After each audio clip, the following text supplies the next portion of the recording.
People think confidence is loud, bold, visible, but real confidence is usually quiet. What you see every day, the loud voice, the firm handshake, the unshakable smile, is often something else entirely. It's performance, because most people you think are confident are pretending. Not to impress others, but to protect themselves. Confidence is not something humans are born with. It's something they construct. And the reason is simple. The human brain is deeply afraid of being exposed. From childhood, we learn a dangerous lesson. That hesitation looks like weakness. That uncertainty invites judgment.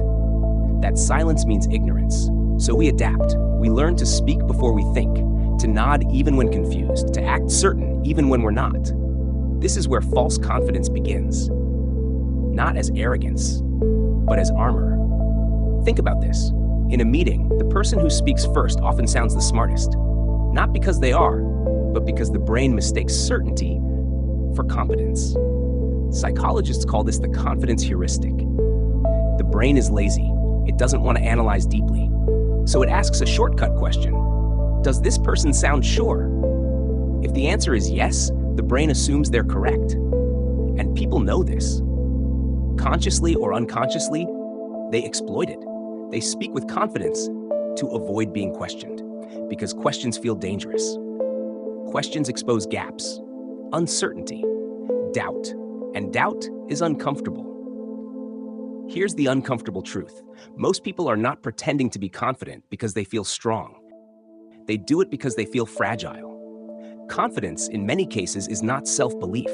It's fear management, fear of rejection, fear of looking stupid, fear of being dismissed. So instead of saying, "I don't know," they say, "This is how it works."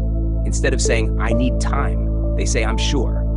The brain rewards this behavior. Every time fake confidence works, every time no one challenges it, the brain learns something dangerous. This is safer than honesty. Social environments reinforce this illusion.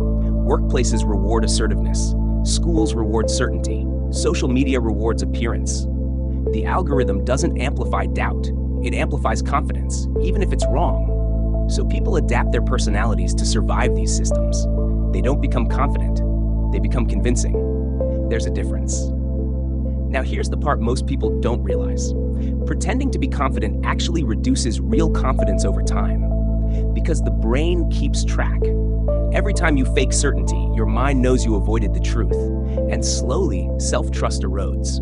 You stop trusting your own thoughts, you stop listening to your own uncertainty, and eventually, you confuse confidence with control. This is why some of the loudest people are the most internally anxious.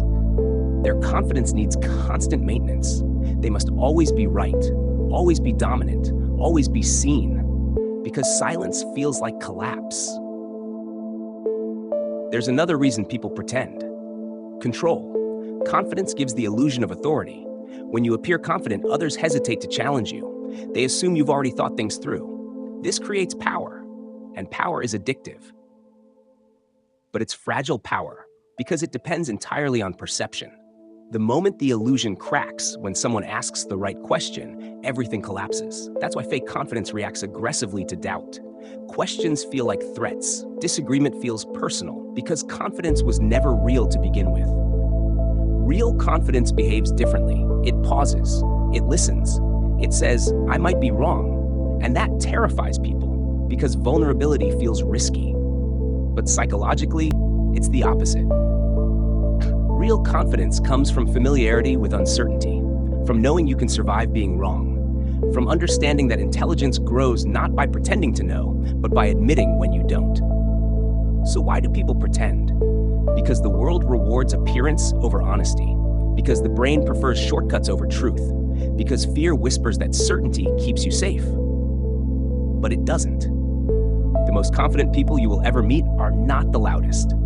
They are the ones who are comfortable saying, "I don't know. Let me think. I was wrong." They don't need to perform because their confidence isn't external. It doesn't depend on approval. And once you understand this, you'll start noticing it everywhere. The forced confidence, the rehearsed certainty, the fragile egos hiding behind strong words. And you'll realize something unsettling. Most confidence you see is not confidence at all. It's fear, wearing a convincing mask.